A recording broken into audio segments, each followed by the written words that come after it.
윤 대통령이 야당 탓이라고 내세운 것 중 하나가 연구개발, R&D 예산 삭감입니다. 정작 이 예산이 필요한 과학기술계에선 황당하다는 반응이 나왔습니다. 카르텔을 내세워 R&D 예산을 대폭 깎으면서 연구 현장의 좌절과 혼란을 불러온 건 대통령 본인 아니냐는 겁니다. 정혜성 기자입니다. 윤석열 대통령은 이번 담화에서 야당의 연구개발, R&D 예산 삭감도 비판했습니다. 거대 야당은 대한민국의 성장 동력까지 꺼뜨리려고 하고 있습니다. 기초과학연구, 양자, 반도체, 바이오 등 미래 성장 동력 예산도 대폭 삭감했습니다.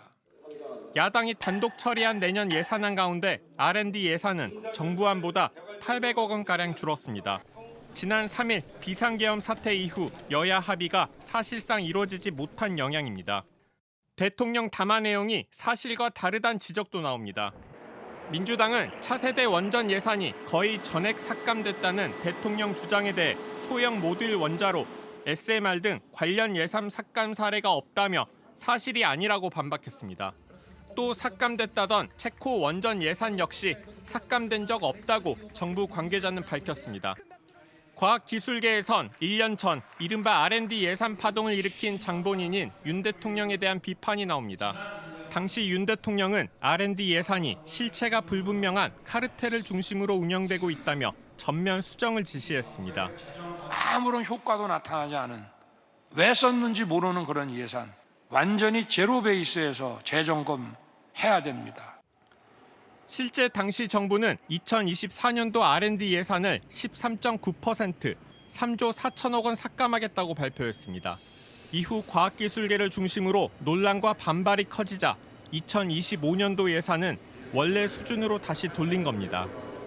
근본적으로 다 엉망진창 만드는, 어렵게 만들어 놓은 건 카르텔 얘기를 갑작스럽게 꺼내면서 사실 연구개발 분야에 있어서는 그때 이미 구테타가 있었던 거예요. 저희. R&D 예산 파동으로 연구 생태계는 미래 우리 경제 동력이 될 기초과학 연구 중심으로 멈춰 서 있다는 평가가 나옵니다. 기후위기와 관련한 연구들은 사실상 중단된 거나 다름없고요. 직접비가 줄게 되면서 석사, 박사 과정에 있는 학생들이 대거 현장에서 쫓겨났고.